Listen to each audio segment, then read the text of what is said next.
Halo kawan-kawan Populi Center dimanapun teman-teman berada, semoga selalu dalam keadaan sehat. Perkenalkan nama saya Hartanto Sejati. Kali ini kita berjumpa lagi pada acara Popcorn, sebuah ruang diskusi untuk membahas isu-isu yang menarik perhatian publik.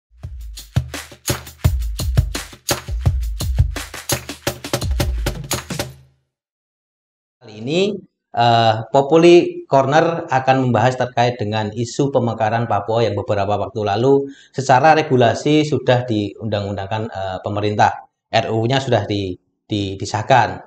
Nah, untuk membahas terkait dengan pemekaran Papua, kali ini saya sudah bersama Bapak Cahyo Pamungkas. Beliau adalah peneliti di Pusat Riset Kewilayahan Organisasi Riset Ilmu Pengetahuan Sosial dan Humaniora BRIN. Pendidikan terakhir beliau adalah sebagai seorang PhD di Social Sciences Radboud University, Nijmegen. Selamat siang, Mas Ayo. Selamat siang, Mas Anto. Gimana kabarnya, sehat? Puji Tuhan, baik. Kita sudah lama nggak ketemu, terakhir ketemu waktu penelitian di Maluku ya, Mas Ayo? Iya, benar. Nah, pada pertemuan kali ini kita secara khusus akan mengulas terkait dengan pemekaran di Papua. Sebelumnya pada bulan Mei, di akhir Mei kemarin, Populi Center juga sudah melakukan survei ahli yang secara garis besar kita beri pertanyaan terkait seberapa mendesak sebenarnya pemekaran di Papua ini dilakukan. Dan data disajikan sebesar 68% ternyata para ahli menyatakan tidak mendesak terkait dengan pemekaran Papua.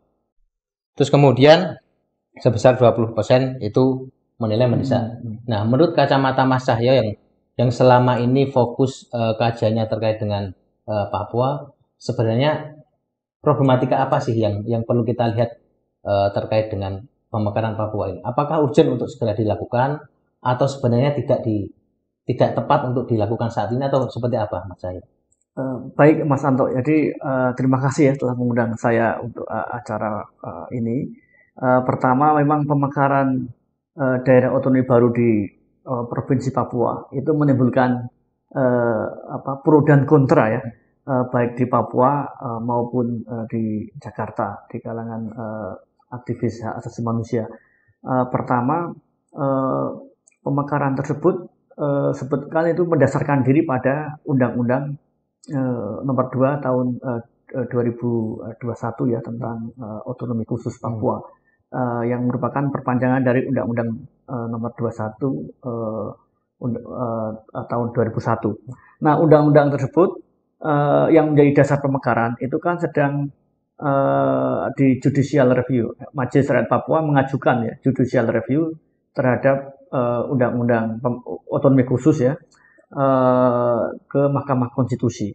Jadi seharusnya pemekaran itu dilakukan menunggu hasil keputusan MK. Karena kalau MK mengabulkan judicial review oleh Majelis Rakyat Papua, maka undang-undang yang mendasarkan undang-undang yang mengatur tentang pembentukan DOP itu menjadi inkonstitusional. Itu pertama dari sudut hukum. Yang kedua, pemekaran itu memang menyebabkan polarisasi ya. Ada selain masalah hukum juga ada polarisasi di kalangan orang Papua. Mereka yang menolak pemekaran didasarkan pada kekhawatiran bahwa dengan adanya pemekaran provinsi maka akan mendorong remilitarisasi, misalnya dengan pembentukan Polda, pembentukan Kodam, pembentukan Kodim dan lain-lainnya. Karena orang Papua, terutama orang asli Papua masih memiliki rasa trauma secara psikologis ya ketika melihat kehadiran tentara dan polisi yang masif ya. Yang kedua, orang asli Papua kebanyakan merasa kalau ada pemekaran maka mereka belum siap secara SDM. Ya muncul kekhawatiran bahwa mereka orang asli Papua akan termarginalkan karena sektor-sektor ekonomi kemudian sumber daya manusia itu akan diisi oleh orang dari luar Papua. Kalau nah hal ini tentu ada dasarnya ya. Kalau kita melihat di data statistik rata-rata lama sekolah di provinsi Papua itu 5 tahun ya. Bahkan di Gunungan Tengah dan Papua Tengah, daerah yang akan dimekarkan itu rata-rata lama sekolah sekitar 3 tahun. Jadi anak-anak Papua di daerah yang akan dimekarkan itu rata-rata sekolah SD sampai kelas 3. Nah, itu kan. Sehingga mereka belum memiliki ada upaya untuk menyiapkan sumber daya manusia yang cukup. Yang ketiga, ada kekhawatiran bahwa dengan pembentukan DOB, maka jumlah orang asli Papua proporsinya akan semakin mengecil dibanding dengan orang non Papua, atau kekhawatiran adanya depopulasi ya. Kita melihat bahwa di daerah-daerah pesisir pada umumnya jumlah penduduk yang non Papua atau pendatang itu lebih besar. Contoh di Merauke, Kabupaten Merauke sebagai ibu kota provinsi Papua Selatan itu 70% itu bukan orang asli Papua, tapi orang Jawa, terutama sebagian besar ya, Bugis, Buton, Makassar, tapi Jawa yang paling besar. Di Nabire juga proporsi orang non Papua sekitar 60% ya. Kemudian kalau di Wamena itu memang proporsi orang asli Papua masih lebih besar ya. Tetapi kalau kita melihat Kabupaten Mimika, terutama di Timika itu proporsi jumlah orang non Papua lebih besar dari orang Papua. Jadi ada kekhawatiran depopulasi. Yang keempat, beberapa expert mengatakan bahwa selama ini kan tingkat PAD itu di daerah yang akan dimekarkan, baik Papua Tengah maupun Papua Pegunungan Tengah, itu cukup rendah ya, sekitar 2-4%, sehingga pembentukan DOB akan meningkatkan ketergantungan secara finansial pada pemerintah pusat. Kemudian yang kelima, tanah Papua ini kan bukan tanah kosong ya. Ada seharusnya pemekaran itu melibatkan Majelis Rakyat Papua, mendengarkan aspirasi dari Dewan Adat Papua, kemudian Dewan Gereja Papua, karena mereka yang lebih mengetahui batas-batas wilayah dan batas-batas kultural. Misalnya ibu kota Papua Tengah itu Nabire. Nah, orang-orang asli di Nabire itu merasa dirinya bagian dari wilayah adat Saireri, bukan wilayah adat Mepagu, karena provinsi ini kan mencakup wilayah adat Mepagu. Jadi apakah pemerintah akan menggunakan peta Belanda yang memasukkan orang-orang Nabire itu masuk ke dalam Saireri, atau menggunakan peta yang mana itu kan? Atau menggunakan kalau peta yang sekarang ya ini juga masih pro kontra. Orang-orang Nabire ini dimasukkan ke dalam wilayah Mepagu. Demikian juga ya. Apakah orang-orang Kamuru di Kabupaten Mimika itu masuk wilayah Pemberai atau Mepagu? Pemberai itu yang di Fakfak. Jadi batas-batas kultural ini harus diselesaikan lebih dahulu. Juga kita mendengar orang-orang di Pegunungan Bintang. Mereka orang asli di Pegunungan Bintang tidak mau masuk ke Papua Pegunungan Tengah. Mereka lebih merasa dirinya sebagai lebih dekat pada orang-orang Tapi. Jadi ini permasalahan batas-batas wilayah dan batas-batas kultural itu harus diselesaikan dulu di Majelis Rakyat Papua. Tapi sayangnya Majelis Rakyat Papua malah tidak dilibatkan atau tidak mendukung pembentukan daerah otonomi baru ini. Demikian Mas Andro. Oke, tadi Mas Yos sebelum saya berlanjut terkait dengan keterlibatan MRP, bukankah tadi Mas Yos bilang bahwa persoalan SDM di sana itu rendah. Ketakutannya adalah ketika banyak orang masuk, semakin termarginalkan. Kemudian kalau saya melihat beberapa data BPS, itu memperlihatkan bahwa dari tahun 2016 sampai sekarang itu indeks pembangunan manusianya itu meningkat. Itu bagaimana Mas? Oke. Apakah ada korelasi? Iya. Jadi IPM itu meningkat, tetapi kita harus melihat distribusi IPM. Ya. Di kabupaten-kabupaten yang penduduknya didominasi oleh orang asli Papua, di Pegunungan Tengah, itu rata-rata IPM masih di bawah 50. Nah, kalau IPM di kabupaten yang penduduknya didominasi oleh orang non-Papua, itu rata-rata IPM-nya tinggi ya. Seperti misalnya Kabupaten Kota Jayapura, itu IPM-nya kan 72, itu sudah tinggi ya. Kota Sorong 73 misalnya ya. Nah, tapi kalau kita melihat IPM di Kabupaten Jayawijaya, Kabupaten Duga itu 34 ya. Kabupaten Lanijaya itu juga kurang dari 40. Kabupaten Tolikara, Intan Jaya, Puncak Jaya, Puncak Papua, Yahukimo, Kabupaten Paniai, Dogiai, Dia itu ya. itu daerah-daerah yang di penduduknya mayoritas adalah orang asli Papua, IPM-nya rata-rata kurang dari 40. Ya, ada yang lebih dari 40 tapi sedikit ya.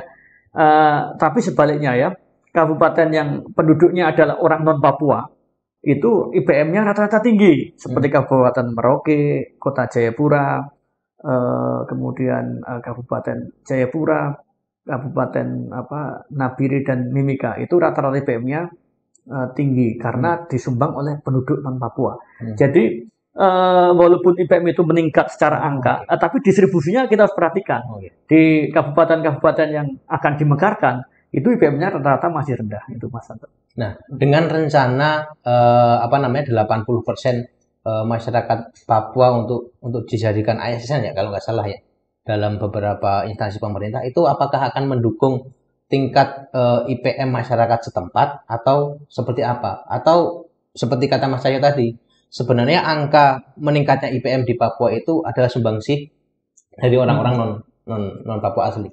Iya, justru kita khawatir ya, banyak orang di Papua mengeluhkan ya, 80%. Ya tentu saja mereka bisa merekrut 80% PNS dari orang asli Papua. Tapi kan ada persoalan kualitas ya, kemudian juga ada persoalan kesiapan sumber daya manusia yang tepat. Kan kita tidak bisa merekrut semua orang ya tanpa kualifikasi, tanpa tes itu ya. Nah, kalau dikhawatirkan justru yang akan mengisi PNS di daerah-daerah baru itu adalah orang non Papua yang sumber daya manusianya lebih siap. Mungkin untuk jabatan-jabatan bupati kan bupati itu kan harus orang asli Papua ya, atau biasanya orang asli Papua yang mengisi. Tapi di jabatan misalnya kepala dinas itu kan bisa OAP, bisa juga orang non Papua. Kemudian juga sektor-sektor ekonomi, siapa yang membangun ya infrastruktur, kemudian siapa yang mengisi, siapa yang membangun, siapa yang akan menjadi dokter, perawat, guru-guru ya. Itu dikhawatirkan jumlah tenaga dari orang asli Papua itu secara kualitas belum mencukupi, maka kemungkinan akan merekrut dari penduduk dari non Papua. Itu bisa orang dalam tanda kutip orang pendatang yang sudah tinggal lama di Papua, itu kan secara etis dikategorikan bukan orang asli Papua ya. Dan kalau itu terjadi maka akan menimbulkan kekecewaan. Nah, sebetulnya masalahnya bukan memperbanyak jumlah PNS. Yang diperlukan itu bagaimana memperkuat kemandirian orang asli Papua agar tidak bergantung secara finansial. Ya misalnya memberikan meningkatkan sumber daya manusia mereka. Misalnya membuka lapangan pekerjaan. Misalnya memberikan mesin pengolah sagu, mesin pengolah buah merah. Itu juga bagian dari salah satu usaha untuk memperkuat ya kemandirian orang asli Papua. Bukan memperbanyak jumlah PNS misalnya ya. Ya oke, memperbanyak jumlah PNS kan ada kuotanya ya. Di daerah-daerah di struktur pemerintahan yang ada sekarang itu kan ada kuota PNS itu harus orang asli Papua 70% atau 80%. Saya kira itu ya. Ya memperbanyak jumlah PNS itu bukan satu-satunya solusi ya untuk meningkatkan kesejahteraan di Papua. Tapi yang lebih diperlukan adalah bagaimana membangun memperkuat ya resilient daya tahan komunitas orang asli Papua agar mereka tidak bergantung pada finansial, pada uang ya, yang membuat mereka dalam tanda kutip cenderung konsumtif. Sehingga kita perlu program-program pembangunan yang memperkuat kemandirian orang asli Papua secara ekonomi misalnya. Tapi sejauh ini ketika yang perlu dilakukan segera oleh pemerintah itu adalah terkait dengan peningkatan skill dan segala macamnya untuk meningkatkan kapasitas seseorang di sana. Itu sudah dilakukan atau belum sebenarnya? Ada beberapa, kalau di daerah-daerah perkotaan ada beberapa yang sudah dilakukan ya. Tapi balai latihan kerja itu tidak merata. Contoh di Nabire, ibu kota provinsi. Saya baru pulang dari Nabire, di sana tidak ada BLK. Orang Nabire mengirim ke Sorong misalnya, balai latihan kerja di Sorong. Artinya kan BLK itu belum merata. Bahkan kalau saya melihat yang namanya pemerintahan sehari-hari itu lebih banyak kan di Nabire. Kalau kita melihat misalnya training diklat PNS itu latsar latihan dasar PNS Kabupaten Paniai, Kabupaten Intan Jaya, Dogiyai, Diyai itu dilakukan di Nabire. Jadi saya melihat di atas itu tidak ada pemerintahan ya, artinya ada pelayanan publik tidak maksimal gitu ya, bukannya tidak ada pemerintahan, mungkin bahasanya adalah pelayanan publik yang diberikan kepada masyarakat itu tidak optimal ya. Jadi karena kebanyakan dinas-dinas itu banyak turun ke bawah atau berkantor di Nabire. Demikian juga di Papua Pegunungan Tengah kebanyakan kegiatan pemerintahan ada di Wamena. Mereka ya ada, tapi memang ada dinas-dinas, tapi lebih banyak kegiatan-kegiatan dinas di daerah Papua Pegunungan Tengah itu di Wamena atau di Jayapura ya, bisa di Wamena, bisa di Jayapura. Kalau di daerah Papua Tengah bisa di Nabire, ada juga mungkin yang di Timika. Jadi ini masalahnya memang pelayanan publik yang tidak maksimal di daerah-daerah yang akan dimekarkan. Nah, Mas Sayo tadi sempat disinggung bahwa pelayanan publik tidak maksimal. Cuman terlepas dari itu, bagaimana sebenarnya konsep pemekaran ini, DOP ini dilakukan pemerintah? Apakah sudah tepat atau belum untuk menjamin pemerataan pembangunan sekaligus menjamin pemerataan kesejahteraan di Papua ini? Oke. Sebetulnya pertama pemerataan publik itu pelayanan publik yang lebih merata itu dapat dilakukan tanpa melalui pemekaran. Tetapi dengan memberikan kewenangan yang lebih besar misalnya kepada gubernur untuk memaksa ya, untuk membuat suatu ekosistem agar pelayanan publik itu bisa dilakukan. Jadi sebetulnya pemerintah daerah itu harus punya inisiatif ya. Misalnya bupati-bupati itu harus tinggal di tempat. Itu yang pertama. Yang kedua, di Pegunungan Tengah maupun Papua Tengah itu kan daerah konflik ya. Seharusnya sebelum melakukan pemekaran, konflik itu diselesaikan terlebih dahulu. Jadi persoalan pembangunan, pelayanan publik itu dilakukan dengan menyelesaikan konflik kekerasan. Misalnya konflik kekerasan itu kan terjadi baik di daerah di daerah Mepagu misalnya Intan Jaya, kemudian Puncak Jaya, Puncak Papua, kemudian di Lapago itu di Papua Pegunungan Tengah itu ada saya lupa Nduga ya, di daerah Nduga, kemudian Yaukimo beberapa titik, kemudian Pegunungan Bintang. Nah itu kan daerah-daerah yang akan dimekarkan itu kan daerah-daerah yang mengalami konflik kekerasan, di mana korban sipil, TNI Polri maupun dari TPN OPM atau KKB itu kan berjatuhan. Nah, mengapa sebelum dilakukan pemekaran, konflik ini diselesaikan terlebih dahulu? Karena pemekaran itu tidak bisa menjadi alat untuk menyelesaikan konflik kekerasan. Terlebih-lebih mereka yang aktor-aktor yang terlibat di dalam konflik itu tidak dilibatkan di dalam pemekaran, bahkan mereka menolak pemekaran ya. Jadi sebelum kita berbicara mengenai pemerataan pelayanan publik, maka konflik kekerasan ini harus diselesaikan terlebih dahulu. Itu yang pertama. Yang kedua, ya karena pelayanan publik ada di kota-kota di daerah pesisir atau di daerah-daerah yang relatif maju, ini bagaimana ya cara memutusnya. Sekarang ini sebelum menjadi provinsi, pelayanan publik di daerah Mepago itu kan berpusat di Nabire ya. Apakah nanti setelah menjadi provinsi pelayanan publik akan mereka bisa kembali ke kabupatennya masing-masing juga belum tentu, belum ada kepastian. Oleh karena itu situasi aman, situasi keamanan, situasi damai itu harus diwujudkan terlebih dahulu, dan itu tidak bisa dilakukan dengan mengirim banyak aparat keamanan, tetapi harus dengan melalui dialog ya, dialog dengan kelompok-kelompok yang selama ini berbeda pendapat dengan pemerintah. Nah, Mas Cahyo tadi sempat disinggung terkait terkait konflik yang ada di daerah Papua.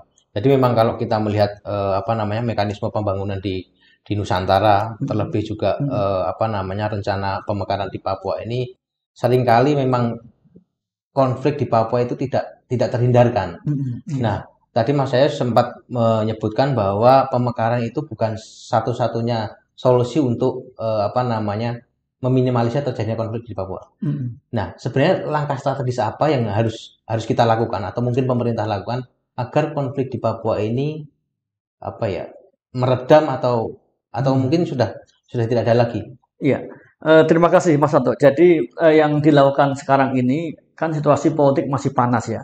Pemerintah ingin memaksakan pemekaran, kemudian di tingkat grassroots terdapat penolakan terhadap pemekaran, kemudian konflik kekerasan berlangsung antara TPN OPM atau KKB yang dengan TNI Polri.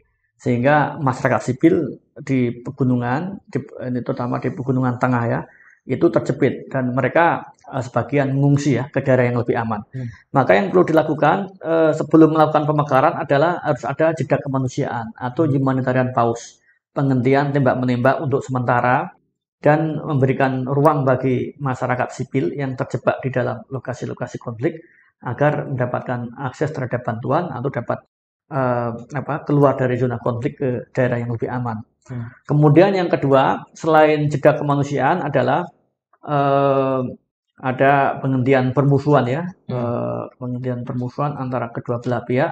Dan yang ketiga, perlu pemerintah dan TPNPB, TPN OPM atau dan gerakan-gerakan politik lainnya yang berbeda pendapat seperti ULM-WP, United Liberation Movement for West Papua, itu harus duduk bersama untuk menemukan solusi politik yang permanen guna mengakhiri konflik kekerasan atau konflik politik yang selama ini terjadi antara Papua dan Jakarta. Nah, baru setelah itu baru dilakukan baru diputuskan apakah mau dimekarkan jadi 7 provinsi, jadi 8 provinsi atau jadi 5 provinsi. Itu dilakukan dengan melibatkan kelompok-kelompok yang selama ini ingin merdeka ya. Jadi kalau tanpa melalui dialog itu saya kira akan sangat sulit.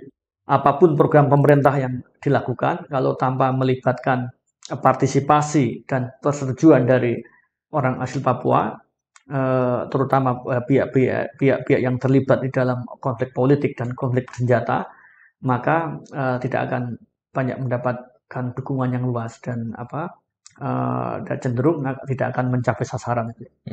Nah, sekarang posisi aturannya sudah diundang-undangkan dan terkait dengan mekanisme pembangunan pasti ada yang pro, kemudian ada yang kontra. Nah, untuk menjembatani itu sebenarnya bagaimana, Mas? Karena kan aturannya sudah ada nih, meskipun ya posisinya sekarang masih di judicial review oleh pihak MRB tadi. Oke, baik. Ini terutama dengan DOB ya yang Mas Anto tanya ya. Nah kalau misalnya saja nanti Mahkamah Konstitusi menolak judicial review yang dilakukan oleh MRP dan mendukung Mahkamah Konstitusi dalam tanda kutip melegalkan pembentukan DOB, maka di dalam implementasi DOB ini pemerintah perlu mengakomodasi keluhan-keluhan yang selama ini disampaikan oleh masyarakat. Harus mencari titik temu, tidak bisa bersifat sepihak ya. Pertama misalnya ada kekhawatiran remilitarisasi. Oleh karena itu di daerah otonomi baru yang terbentuk di provinsi yang baru itu tidak boleh ada penambahan institusi kepolisian atau militer. Jadi ya biarkan aja seperti selama ini ya. Jadi untuk menjawab kekhawatiran adanya remilitarisasi. Kalaupun ada penambahan pasukan, tentunya cukup pasukan-pasukan organik saja yang berasal dari Papua misalnya ya. Yang kedua, untuk menjawab kekhawatiran marginalisasi ya harus siapkan ya. Sumber daya manusia harus disiapkan, calon-calon PNS, kemudian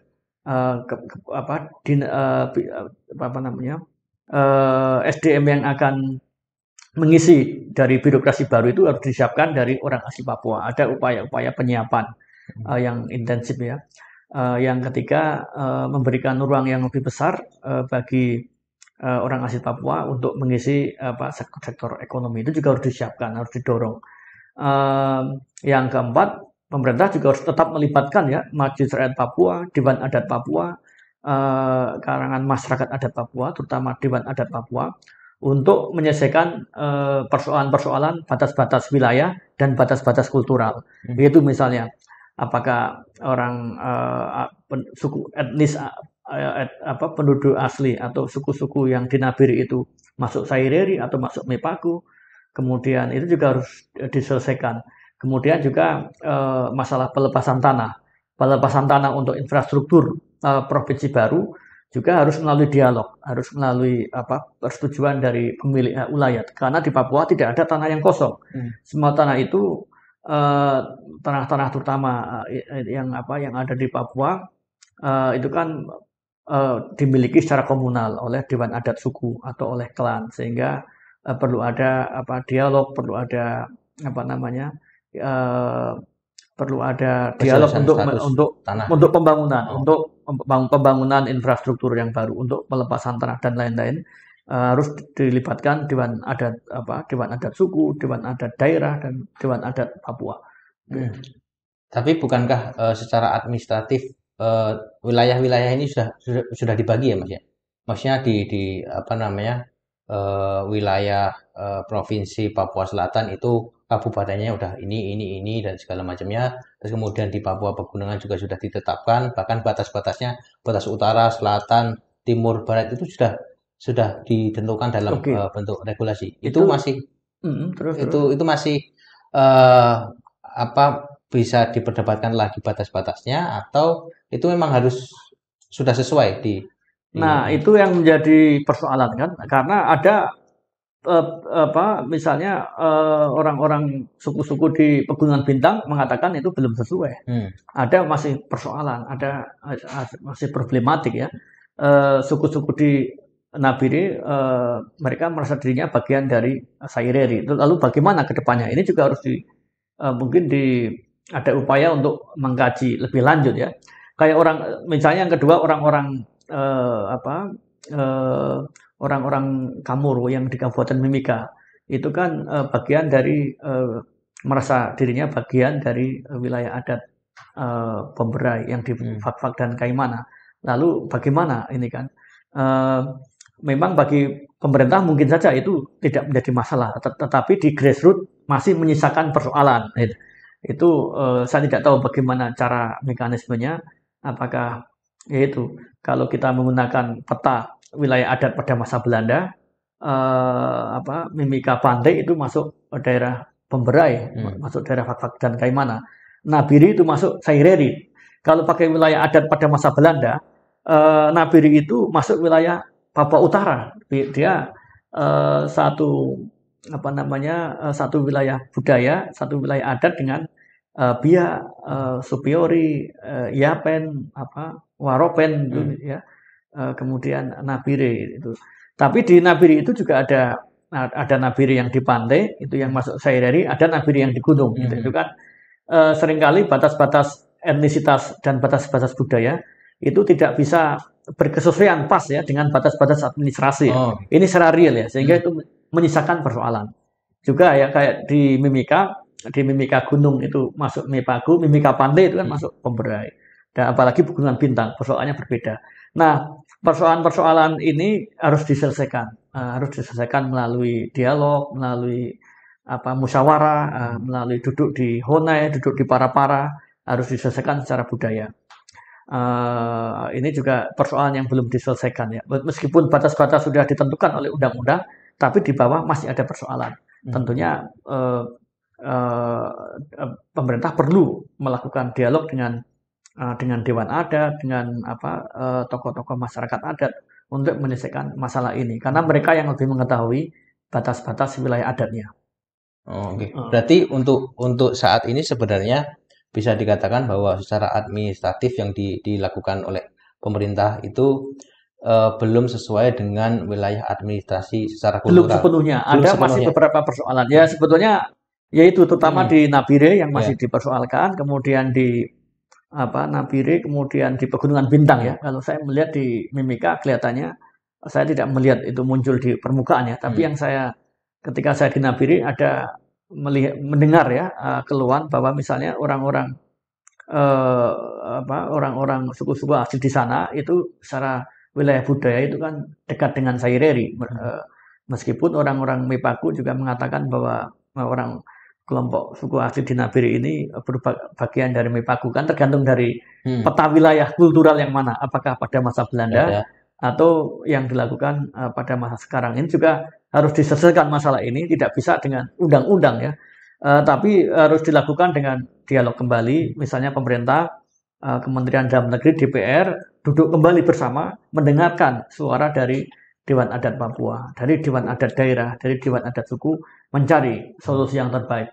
Bagaimana juga mungkin mendengar dari masukan dari kampus, dari Departemen Antropologi di Uncen, atau di Universitas Negeri Papua untuk membicarakan kembali tentang sisa-sisa persoalan ini, tentang batas-batas wilayah kultural yang belum sepenuhnya sesuai. Ya ini kan tidak semua ya, ada beberapa titik saja yang masih menyisakan persoalan. Artinya perlu keterlibatan masyarakat orang asli Papua untuk merumuskan capaian pembangunan, kemudian batas-batas administrasi untuk menjamin kesejahteraan masyarakat di Papua. Betul Mas Anto, begitu. Nah, terakhir Mas Sayo, kira-kira apa yang bisa kita tarik kesimpulan dari diskusi kita kali ini, sekaligus closing statement? Iya, bahwa semua kebijakan Jakarta di Papua itu kita tidak boleh memandang hanya dari kacamata Jakarta saja. Kita juga harus mendengarkan, kita harus memiliki rasa empati, simpati, dan harus mendengarkan, mengakomodasi suara orang asli Papua. Mereka juga harus dilibatkan ya di dalam proses perumusan kebijakan-kebijakan publik, termasuk revisi otonomi khusus, termasuk pembentukan daerah otonomi baru, tidak dilakukan secara sepihak. Jadi untuk ke depan kami berharap ya bahwa proses pengambilan kebijakan publik di Papua, termasuk proses perumusan peraturan perundang-undangan di Papua, harus benar-benar mendengarkan dan mengakomodasi suara-suara dari Papua, termasuk suara-suara yang selama ini berbeda, suara-suara dari Dewan Adat Papua, dari Dewan Gereja Papua, dari Komite Nasional Papua Barat, dari ULMBP, termasuk dari TPNPB OPM. Kita harus mendudukkan, merangkul mereka, harus mengajak mereka berdialog, termasuk di dalam dalam perumusan kebijakan pembangunan. Itu mungkin yang ingin saya sampaikan. Baik, terima kasih Mas Sayo. Mungkin kalau saya sedikit garis bawahi bahwa secara regulasi Papua ini memang sudah dimekarkan, cuman ada beberapa hal yang perlu diperhatikan lebih dalam, yakni terkait dengan keterlibatan masyarakat setempat, baik mungkin aparat di wilayah tersebut, terus kemudian juga pihak-pihak tokoh adat, sekaligus perlu memperhatikan bagaimana mekanisme pelayanan publik yang perlu untuk diperbaiki lebih lanjut. Karena mau tidak mau ketika kita nanti pun jadi provinsi baru, persoalan pelayanan publik itu harus ditekankan ya Mas ya. Iya. Baik, untuk teman-teman sekalian, jika ada hal yang ingin didiskusikan, silahkan tinggalkan komentar di media sosial Populi Center. Jangan lupa subscribe YouTube Populi Center, follow akun media sosial Populi Center yang lain. Terima kasih, sampai berjumpa di Populi Corner selanjutnya. Assalamualaikum warahmatullahi wabarakatuh.